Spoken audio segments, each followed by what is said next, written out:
firsthand experience, it's going to be a tough job. It must be. But the man's never thrown anything away, and now you have taken it upon yourself to kind of create this second library, being the library to his library. Hmm. It is fascinating. There are many drafts of many movie scripts, although Something Wicked This Way Comes is the only film made directly from one of his scripts. He made scripts for The Martian Chronicles, The Illustrated Man, all kinds of many of his works. And of course, his first break in Hollywood was he had been involved with some of the early science fiction films, as you know, like It Came from Outer Space, which I've always liked because it's one of the first ones where you have a thinking scientist who's going to rationally figure out what's going on, with Richard Carlson as the scientist. But it was John Huston taking him to Europe to write the script. Ray wrote the script for the Warner Brothers production of Moby Dick in 1953-54. That was Ray's first real break into screenwriting, and we have, archived many of his drafts for that fascinating movie with Gregory Peck, and many of his other scripts here. It's fascinating to see how he wrote not only short stories and eventually novels, but also scripts for film, adaptations for stage, adaptations for TV. You know Vincent Bugliosi, the prosecutor who put Manson away. Yes, I remember, uh-huh. He's been on the show twice. Now, here's what's fascinating. The man doesn't use a computer. I don't think he has VincentBugliosi.com. He does a lot of television when he has books coming out. Mm-hmm. But he told me that he does his writing on a legal pad. So he hand writes his books, and some of his books are enormous. Mm-hmm. And then a secretary, I guess, types them up and does whatever, but he does not go into the new technology, which I think is kind of, man, that's so different.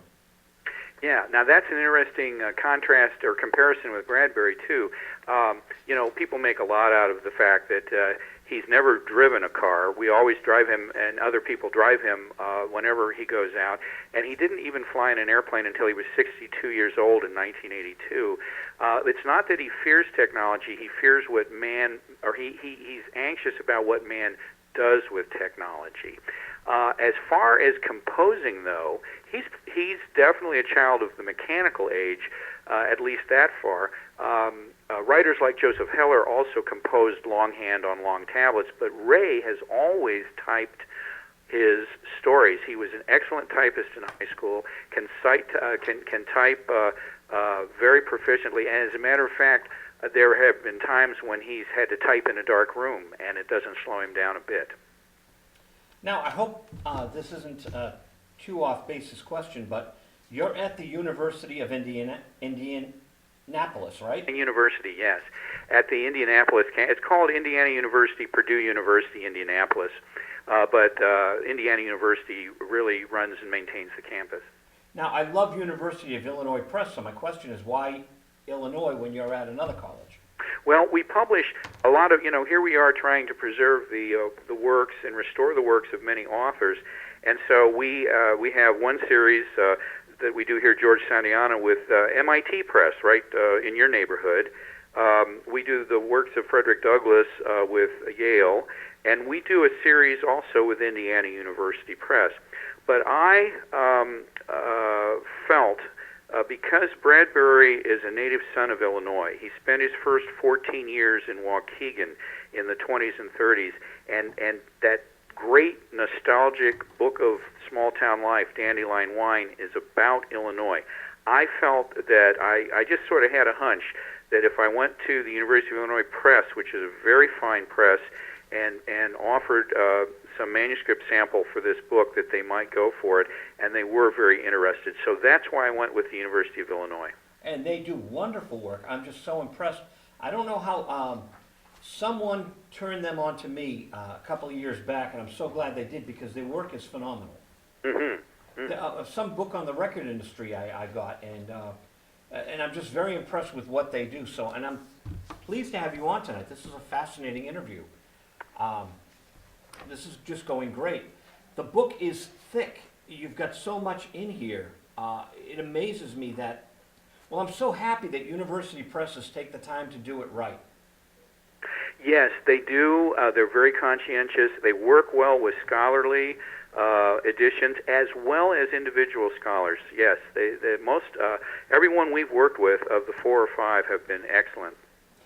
So, do you take these books on the road to science fiction conventions? You know, I'm really just starting to do it. I've done a lot of administration with our research centers at IU, and I'm just now getting back into the whole process of that with the Science Fiction Research Association.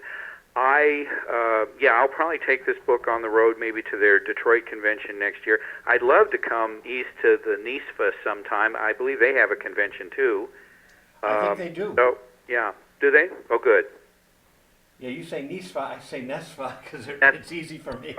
Yeah, well, you know, English professors never really learn how to pronounce words right anyway. But yeah, any SFA, I would like. They have that wonderful journal. I think I'm hoping they might review this book. So I'm very high on them and their work and their long-standing tradition in the field. I'll have to send you some links on BossCon and ReaderCon, which will be next year. Yes, I'd really like to have those. Wing them out to me on email because I'd be interested in those both. Well, here's the funny thing. I go to ReaderCon last year and I see this fellow, Eric Van. Now, I'm born on May 8th. He's born on May 8th, the very same year that I'm born. And so I see him there, and I know him from the rock and roll clubs from years ago, 30 years ago, right? And then there's Bob Colby, and these are old friends of mine. I'm like, Bob, Eric, what are you doing here? They go, what are we doing here? We created this. So I've known them for decades, and they and my friend Kathy Logue had created this ReaderCon, and I didn't have a clue. I mean, that we could be in both worlds, which we are, science fiction and rock and roll, and that I wasn't aware that these colleagues of mine were doing this thing for decades. It blows my mind. It's amazing the commonality, the points of intersection with imagination. There are rock and pop stars who love Ray Bradbury. David Bowie is a devoted Ray Bradbury fan. Alice Cooper likes him. At one point, Ray was able to meet with David Bowie and some other British rockers, and Ringo Starr came over to talk to him because everybody sort of knows a Ray Bradbury story, or everybody has a favorite Ray Bradbury twist, kind of scary story, you know. Now, it's funny because Alice Cooper's new album just was emailed to me today. Oh, yeah. And that drives me crazy because I don't want the albums on email. I want a physical CD in my mailbox, you know? Sure.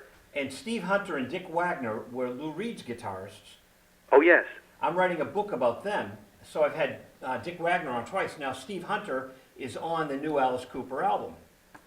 Wow, so wow. I'll have Steve on like you're on right now. Mm-hmm. But were they Velvet Underground guys with Lou Reed? No, Lou Reed and the Velvet Underground. I'm a huge Velvets fan. So Lou Reed had the Velvet Underground right here in Boston, believe it or not. People don't realize that New York band spent a lot of their time in Boston. No, I didn't know that. So it was John Cale and Lou Reed and Nico at the very beginning with Mo Tucker and Sterling Morrison. Mm-hmm. And then it went into another phase with Doug Ewell replacing John Cale. And then Lou Reed went solo around 1970, 71. I see. And in 73... I remember that. I was in college then, yeah. But I didn't know who his sidemen were. In 73, he had... in 72 and 73, he went out with a band called The Tots after David Bowie did that Transformer album, Walk on the Wild Side. Yes. Mm-hmm. All right, so The Tots were great. They were just this rock and roll band, average players, but they were perfect for Lou. He was out there with this great little garage rock and roll band. And to me, that was just so excellent. Then a friend of mine, Dinky Dawson, I met years later, but now we're very good friends. He was the sound man for Lou Reed. They put together this amazing band with Steve Hunter from Mitch Ryder's Detroit album. Okay. And Bob Ezrin was the producer, and it was his first album, Mitch Ryder's Detroit. And then Dick Wagner. And Steve Hunter and Dick Wagner are this amazing, powerful guitar duo who are a lot like Keith Richards and Mick Taylor in a sense, only a lot more, let's say, exotic. And they started playing with Lou Reed, and they did this rock and roll animal tour.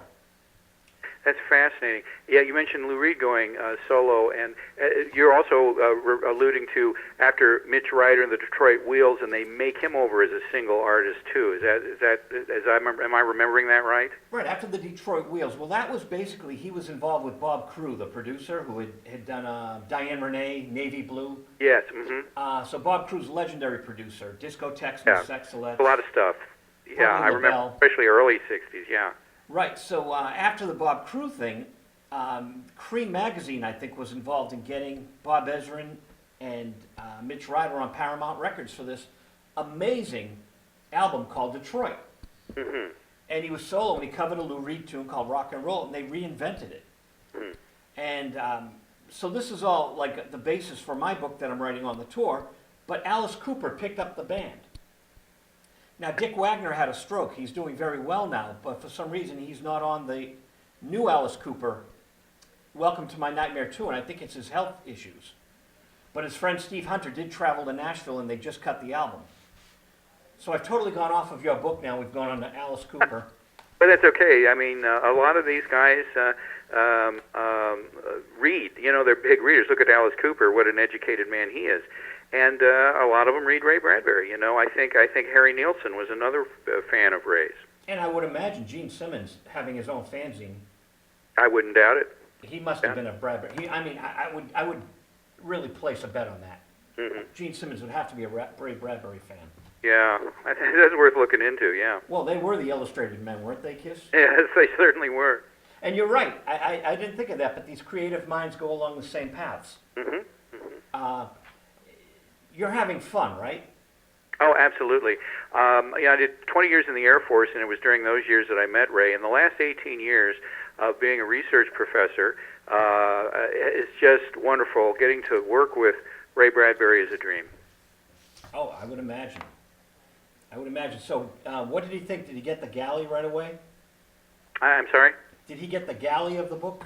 Oh, actually, it was very interesting. I would take drafts of the book out to him, every spring and fall for about the last 4 or 5 years, and sometimes I'd read passages to him, especially if he wasn't feeling well and was sort of laid up, and I'd leave drafts with him. So he actually saw and heard parts of this book from the beginning.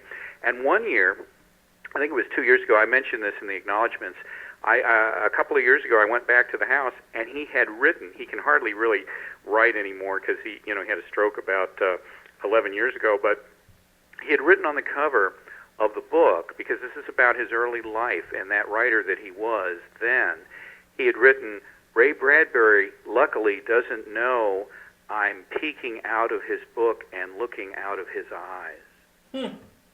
And so he had this fascinating interest in the book of trying to recover, and talk about and revisit that young writer who had so many great ideas. He was like a pomegranate full of these creative seeds, and he really enjoys revisiting that person that he was. Now, do you know the song "Ain't No Way to Treat a Lady"? Yeah, the Helen Reddy song? Helen Reddy covered it, and my friend Harriet Schock wrote it. Oh, okay. And she wrote Berry Gordy's Last Dragon, the theme to that, the love theme. Mm-hmm. She's a well-known songwriter in California, and her biography, no, it's not her biography, a collection of her writings is called Becoming Remarkable. Ah. Very similar, Becoming Ray, the becoming and the R, I like that. Yeah, I do too. There's a book, Becoming Shakespeare, that just covers all the way his plays were performed after he died. That's a different kind of becoming. But I like this becoming of a creative artist while they're alive, as they're becoming who they would be. And in rock and roll, it's a lot different, because these guys go through ups and downs, and I know writers do too, but we seagulls looking over the water, we just see the collected works, and we don't see all the trials and tribulations they go through. Oh, absolutely, yeah. That whole industry that started with collected greatest hits kinds of things in the late 50s and 60s, there's so much below the surface, isn't there? There is so much below the surface, and people don't have time to investigate and delve into it, no matter how much they might like a popular song or a popular short story. Mm-hmm. What I like is that this television program, I'm documenting you right now. So we have tape rolling, we're going to the server, And if you don't mind, we'll upload to YouTube. Oh, that's fine. And, it's just fun that we are in this new world. We're able to document what you're documenting. Hmm. Yes, it is. And I'm always constantly wondering at the electronic age and what we can do, even with Ray's text now, pretty soon he'll probably be in electronic format. I'm wondering where it's all going to go. Will the computers just start, maybe in 10 years, creating characters that they don't even need filmmakers for? If you write it, the characters will pop up just because the computer will choose an image, and you'd be watching the story like a cartoon or something. Mm-hmm. We have no idea. Right. Where are we going with artificial intelligence? Ray would say nothing can really replace the human factor, the creative wonderment. He's a big believer on letting the unconscious inspirations well up out of his childhood memories or his or life experiences, and just sort of let the imagination run away with the characters. Now that drives a lot of conventional writers nuts who like to plot out their books. Ray generally will write from that first burst of creativity, then go back, and it takes a long time then to really finish it up, and that was always a pressure for him. He had to wait for the creative moment and then slowly revise it. And he would say that the machines will never be able to replace that ability. I think part of it is that we make so many mistakes, and sometimes the creativity comes out of the mistakes. Oh, that's true. I mean, he's had great good fortune. Some things that he's tried over and over again, and then it would, the answer would be no. Big book publishers refused collections in the late 40s of his that later became The Illustrated Man. And so yes, the mistakes are all part of the equation. And I think the problem the machines will always have, all due respect to the Matrix, is that a machine starts from the area of striving for perfection. Mm-hmm. And so to be as idiotic or blind as a human being is going to be virtually impossible for something that's trying to be perfect. Yes. Trying to be stupid is not as easy as being stupid. Mm-hmm. Mm-hmm. I mean, I'm just talking from personal experience, of course. And it's probably not analogous, but Ray's own striving for perfection, which we see so much throughout his career, and I talk about it quite a bit in this book, is the hardest thing for him, and was the hardest thing, and it created writer's blocks. It took him from the beginning of Dandelion Wine's stories in 1945 just to get Dandelion Wine published in 1957, and that's still only a part of a larger book. Something Wicked This Way Comes had its origins over a 12-year period, trying to perfect things and feeling the pressure of perfection. Really was the only thing that ever was an obstacle for him. Now, I didn't see in the book, is there a lot of rejection in his life? Yeah, and he's never been afraid of rejection. He would offer, he had the famous comics mogul Julia Schwartz, who later was so big at DC Comics. Julie Schwartz was his agent when Julie was still working as a science fiction agent through World War II to about 1946-47. But Ray, for a while, marketed his own stories to mainstream magazines, and eventually picked up with the Don Congdon agency, and they were of great help to him. But Bradbury would always send things out, even in high school, to the Saturday Evening Post and the Atlantic and the New Yorker. He didn't care about the rejections, and he didn't care to slant. He hated slanting. One of his most edgy terror stories. It's called The Whole Town Sleeping, and it's in Dandelion Wine, where the girl goes out to the movie theater on the night when one of the murderers is loose in Waukegan, and terrifyingly works her way home, and finally gets there, locks herself in, and hears somebody clear his throat behind her because he's already in her house. That kind of story. Ray published it in McCall's magazine, one of the premier ladies' magazines. So he would be rejected where you'd expect him to be accepted, and then accepted at the strangest places sometimes. He just wasn't afraid to send stories out everywhere. But today, by today's standards, that's kind of cool for McCall's, a nice balance, if you will. Yeah, they had, I think Eleanor Stearman was there in those days. I'm not really sure who it was, but sometimes the editors would take chances, and even Mademoiselle at least look at his science fiction stories and publish a few of his fantasies. Finally, he breaks in like Heinlein did, and John Wyndham and very few other science fiction writers into magazines like Collier's and the Saturday Evening Post. We've got about 5 or 6 minutes left, and then we do a movie show with a film critic.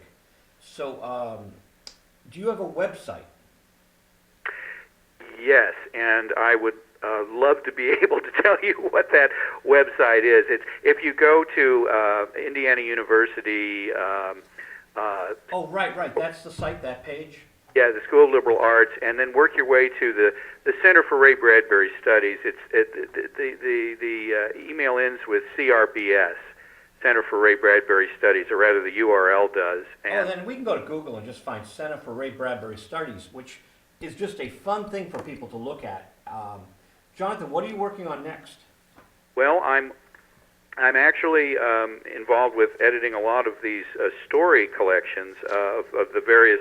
Well, directly, I'd like to get started again then on another volume of Ray Bradbury stories, but I'm also about 40,000 words into the sequel to this book. I pick up from Becoming Ray Bradbury when he comes back from England and Europe in 1954 from working on Moby Dick.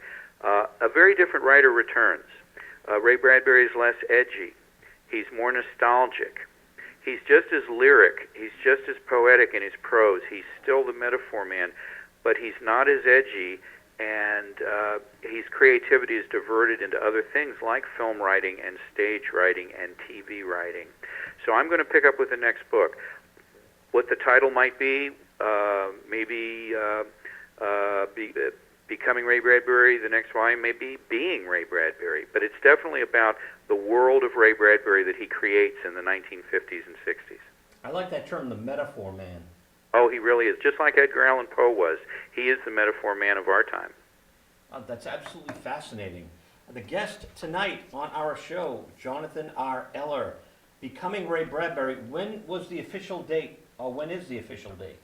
Well, you're very timely. 5 September. Oh, so we've got this 3-4 days in advance. That's right. And hear that, people, here at WinCam, you've heard it first. Becoming Ray Bradbury. You've got the edge on the world. I'm talking to my viewers, of course.